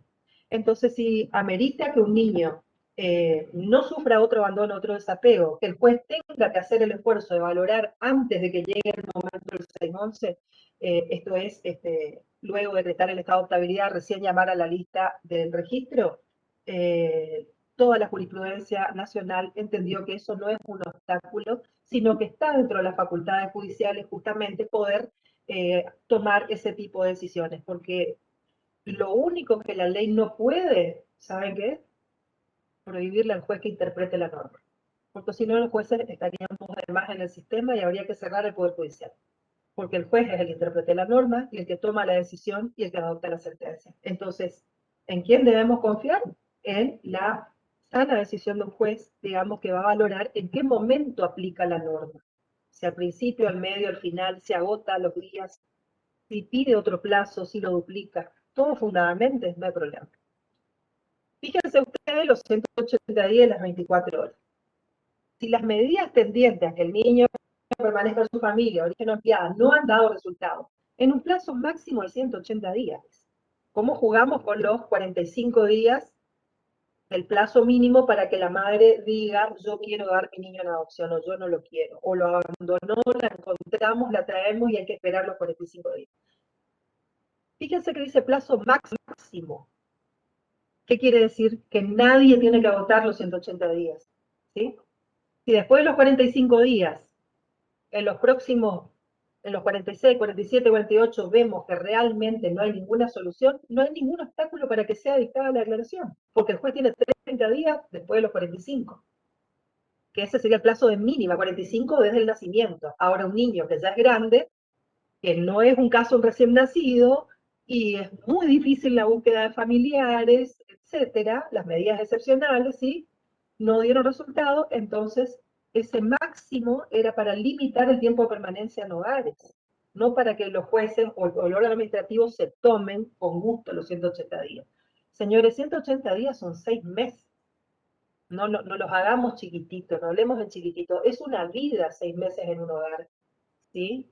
Los especialistas, los psicólogos saben muy bien el impacto de cada día de un niño en el hogar y lo que representa el retraso en su evolución, ¿sí? Entonces, vencido el máximo, estamos hablando de máxima porque resulta que ahora estamos trabajando rápido, pero antes no. La ley decía que subsiste la ley provincial, si los padres abandonan al niño un año en el instituto, en el hogar, no lo visitan en un año, se presume que lo abandonaron. No, ahora ya no. Tenemos que sacarnos de la cabeza la ley anterior. Dejemos el sistema de patronato, ¿sí? Realmente no puede haber un papá que una vez al año, una mamá visite una vez al año para no perder la responsabilidad parental o cobrar el salario del hijo, ¿sí? Y dejarlo en un hogar abandonado, porque por más que esté en el hogar, está abandonado por los padres. Entonces, ¿qué pasa? El primero que debe dictaminar es el organismo administrativo. Y acá advierto que en la práctica hay otro inconveniente y también nos seguimos tirando la pelota porque no tengo otra forma de expresarlo. Y esto es, no, una vez que tomó intervención el juzgado, que se haga cargo el juzgado. Y parece que el órgano administrativo desapareció de escena. No, no, porque no solamente tuvo que haber hecho todo esto, las medidas de protección integral iniciales, a tomarlas y comunicarle al juez, ¿no es cierto?, las medidas tomadas para que las ratifique, pero luego seguir. No es que le comunicó al juez y se borró y después que se arregle con el defensor y ve, porque si no se sobrecarga de nuevo el sistema de justicia y lo que se quiso hacer es administrativizar, me salió la palabra, o sea, instaurar una etapa previa administrativa que no solo es previa, sino que es concomitante y durante el trámite. Entonces, no puede desvincularse el órgano administrativo solo con la primera intervención, la primera protección y el alojamiento en una familia o en un hogar del niño. No. Entonces, todo ese tiempo tuvo que haber trabajado, luego comunicarle al juez que tuvieron que internar a un niño por tal motivo, en tal lugar, sacarlo de su familia, se disponen las medidas, el juez agrega medidas, controla, supervisa, pero el juez está siendo como juez de garantía de esas medidas, por decirlo de una forma. Pero el órgano administrativo no puede cesar su intervención y su actuación. ¿Por qué? Porque tiene que seguir el caminito, porque el que tomó la medida ¿sí? La primera, separarlo y resguardarlo, tiene que dictaminar sobre la situación de adoptabilidad. A ver, agotamos, equipo, ¿qué pasó con Juancito? Listo, la madre está incapacitada, padre no hay, la abuela tiene 99 años, otra familia no tiene, listo, ¿qué hacemos con Juan? Y todos aportan desde su mirada, su disciplina, lo que trabajaron, y van a tener que elaborar el informe, ¿no es cierto?, de la procedencia para la situación de adoptabilidad de ese niño.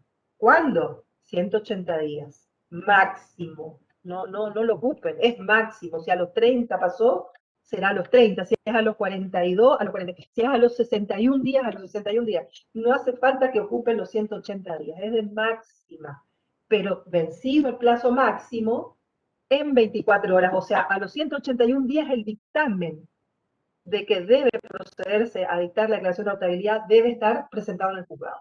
Esa es responsabilidad estatal del órgano administrativo, ¿sí? Ese cambio legislativo con respecto a los niños institucionalizados, que es lo que todavía estamos transcurriendo y no logramos terminar de resolver porque es un largo camino, no es de un día para otro, pero necesita de todos nosotros. Si bien las intenciones de muchos jueces, como lo pude verbalizar, al momento de asumir mi plan de labor era, lo que me motivó a acceder también a concursar, era brindarme para el servicio y tenía como meta un plan, el plan Niño Cero. Estaba el plan Hambre Cero, yo decía, sí, pero para que no tengan hambre tiene que haber una familia que le dé comer. Entonces el primer plan, antes que el Hambre Cero, decía, es el plan Niño Cero en los hogares. O sea, cada niño con una familia, la propia u otra, pero con una familia. Creo que la madurez institucional, gubernamental, va en ese camino y realmente me siento muy contenta por eso, porque se puede apreciar en la realidad que a pesar de las circunstancias adversas económicas y sociales que atravesamos en todo el país, el esfuerzo está puesto en ese sentido y no tenemos que aflojar en eso. Fíjense que, tal cual dijo Pamela, hay dos realidades, dos legislaciones y hay un futuro por construir. Dos realidades, la legislación derogada, la legislación vigente, la tácitamente derogada, la vigente, y esto que tenemos que armar a partir de lo que se considera nuevo, pero en realidad es una nueva interpretación, una reinterpretación de los derechos humanos. Asegurémonos la finalidad de la ley, esto es garantizar el ejercicio del derecho a crecer en familia, ¿sí? La tutela judicial efectiva en las medidas de acción positiva para estos niños institucionalizados, esto como encabeza el Poder Judicial, pero también aplicable al órgano administrativo, protección de derechos y todas las organizaciones y los estamentos gubernamentales, municipales y provinciales. Asumir la responsabilidad y brindar nuestro compromiso de todos los poderes, y en la participación de la sociedad civil en el cuidado de la niñez desprotegida y buscar soluciones legales justas, realistas, que satisfagan el interés de los niños, no solo sean legalistas o positivistas. Me voy a la participación de la sociedad civil en el cuidado de la niñez desprotegida, ¿sí? ¿Qué pasa entonces cuando no puede ser dictada la declaración de adoptabilidad si hay un familiar o referente afectivo, el niño o niña adolescente que ofrece asumir la guarda o tutela? Debe estarse a eso. No debemos avanzar en el camino de la adopción, porque si no estaríamos violentando uno de los principios que dimos a que se desarrolle su medio social, familiar y cultural. Dentro del referente afectivo, tampoco hay un concepto exacto que podría referir a alguien con que él tiene un trato familiar y se siente a resguardo y siente afecto y le brinda cuidados, etc. Pero también puede darse otra amplitud al concepto, es cuestión de creatividad al momento de interpretar. ¿Qué pasa cuando el juez tiene 90 días para resolver y qué sucede en ese plazo? Y ahí estamos, lo que veníamos diciendo, lo del niño recién nacido, la suspensión de vulnerabilidad de abandono y la comunicación al juez competente de las medidas adoptadas de acuerdo a lo que haya hecho el órgano administrativo. Esto lo vimos. Fíjense que el órgano administrativo siempre va a encabezar. Eso es lo que tenemos que acostumbrarnos también. ¿Por qué? ¿Por qué digo esto, acostumbrarnos? Porque la costumbre era que inicie judicialmente por el defensor oficial. No se olviden que el defensor oficial es representado por una persona que tiene a su cargo la defensa oficial, no solamente en niños, niñas y adolescentes, sino en patrocinio, representación de ausentes, representación de incapaces, o sea, un órgano unipersonal con capacidad limitada de actuación en cuanto a lo operativo y a lo interdisciplinar. Por eso es muy importante esa etapa administrativa de la intervención del órgano administrativo y si inicia por defensoría o por juzgado, por la noticia, porque llega primero ahí, obviamente no la pueden rechazar, pero van a redireccionar al órgano administrativo para que realice todo esto que venimos viendo. ¿Sí? Se la va a remitir para que dictamine, para que adopte las medidas necesarias tendientes a la protección de los derechos del niño. ¿Sí? Que se encuentra en situación de vulnerabilidad. Porque esa es la idea de actuar, digamos, desde todos los órganos del Estado y no cargarle 100% la actividad al Poder Judicial. ¿Sí? No es lo mismo la actuación del cuerpo médico forense que el equipo interdisciplinario de los órganos administrativos. ¿Se entiende? ¿El juez qué va a hacer? Va a convalidar, modificar, ampliar, reducir las medidas protectorias adoptadas, ¿sí?, en esta vulnerabilidad, y va a evaluar las familias de abrigo, acogimiento, personas de la comunidad, y evaluar los plazos máximos. ¿Hay plazos máximos legales? Sí, hay plazos máximos legales. Pero si el interés superior del niño amerita otra cosa, pues va a inaplicar los máximos legales de permanencia si las circunstancias sí lo ameritan. Imagínense ustedes que una familia que acoge a un niño con discapacidad no lo podemos cambiar a los 10 días porque era de emergencia. El niño apenas empezó a ambientar, a acostumbrarse donde está el baño de la casa, y lo estamos llevando a otras familias por 10 días de emergencia hasta que encontremos la... O sea, a veces las leyes no son lógicas y no se adaptan a la realidad, a la necesidad de un niño. Lo que tiene que hacer el intérprete es ponerle la debida lógica, ¿sí?, no solamente jurídica, judicial, sino la lógica común para poder interpretar y resolver la norma que el niño necesita. Bueno, las medidas de protección son diversas, están en la ley. ¿Por qué la participación comunitaria? Y hasta tanto se implemente el proyecto de ley de registro de familias, de aspirantes a familias de acogimiento familiar, ¿sí? Porque justamente como iniciamos, el poder de protección, digamos, la protección comunitaria, el desarrollo social, etcétera, y cultural del niño en su propio medio, necesita la participación comunitaria. Entonces, a lo mejor yo la tengo a doña Rosa, que es la vecina, la tía del corazón, la madrina bautismo, lo que fuera, de un niño desamparado, y no está inscrito en ningún registro, ¿sí? Y no quiere adoptar, o no sabe si quiere adoptar, no sé, simplemente lo quiere ayudar. Habría que ver que esa participación comunitaria, justamente por el principio de solidaridad y democracia participativa, debería tornar operativo el artículo 6 de la 26061 y debería ser una posibilidad más para que el niño no esté institucionalizado. Hasta tanto todos los organismos acepten todos los mecanismos y logremos 100 familias de acogida en espera de los niños que necesitan en la provincia. Pero para que esa expectativa máxima se cumpla, mientras tanto tenemos niños que esta noche van a sufrir una vulnerabilidad y mañana no tenemos dónde llevarlos, más que un hogar. ¿Se entiende? Bien. El proyecto de ley de acogimiento, para cerrar, dice justamente, modifica una parte de la 3820, la ex 3820, que es la ley 2 número 16 de protección integral provincial, y cambia la parte institucional por el sistema de acogimiento familiar, ¿sí? Alternativo como medida excepcional por el menor tiempo posible, ¿sí? E impulsando mecanismos que permitan la más rápida revinculación con la familia de origen nuclear o salvo que existan razones fundadas para que la medida se lleve a cabo en ámbitos familiares alternativos o entidades públicas o privadas. Debió decir, hay un error en la redacción, considero yo que pudo haberse dicho. Por el menor tiempo posible, ahí voy a explicarlo el menor tiempo posible, e impulsando mecanismos que permitan la más rápida revinculación con la familia. De origen y nuclear es como que remite a lo mismo, tiene que ser de origen, ampliada o extensa. ¿Sí? El menor tiempo posible, lo del menor tiempo posible, como les vengo diciendo, es relativo porque no perdamos de vista que hay niños que no desean ser adoptados, que no quieren perder el vínculo con su familia, que quisieran ser contenidos y criados y cuidados por otra familia, pero no transformarse en sus hijos. Entonces acá estaríamos desoyendo al niño e imponiendo el inciso H, esto de ponerlo en un acogimiento familiar alternativo, por ejemplo, una vecina del barrio que no tiene problema en cuidarlo y criarlo, pero no lo quiere adoptar y el niño no quiere ser adoptado y él permanecería, digamos, dentro de su órbita. Entonces la ley acá podría llegar a generar un conflicto al momento de interpretar y aplicar y tener que saltar esta disposición de que sea por el menor tiempo posible. Tampoco dice cuántas familias y cuántos cambios puede sufrir un niño de familia en familia.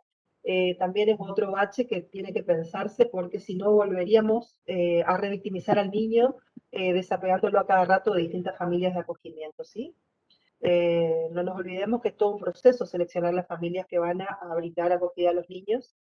Eh, tampoco la ley dice, eh,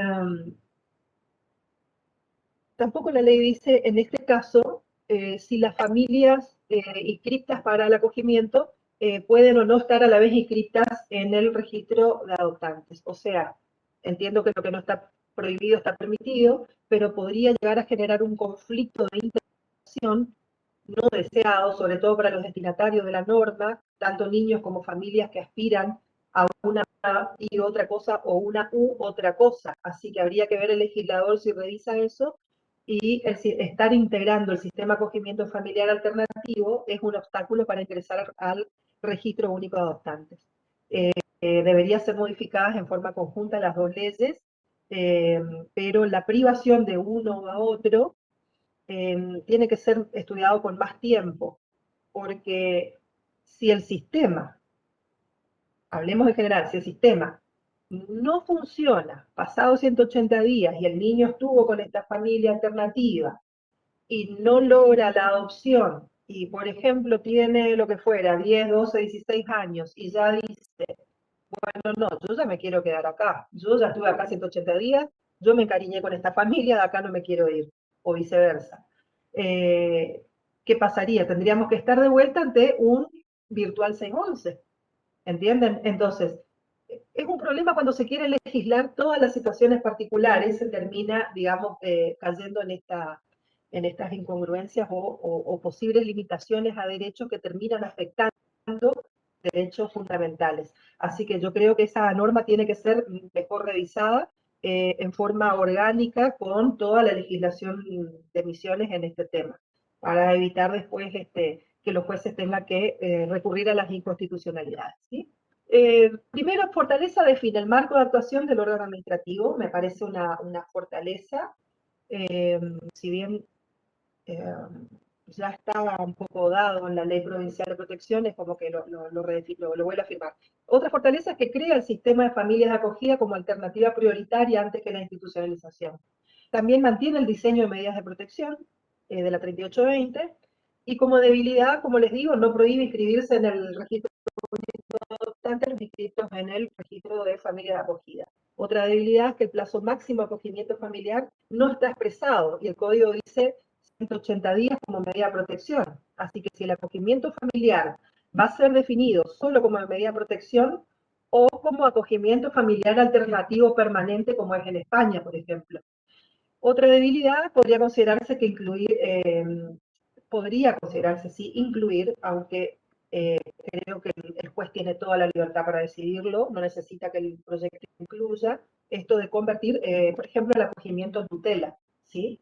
No está prohibido, está permitido, y es en interés superior del niño siempre que el conjunto de datos de la causa sí lo aconseje.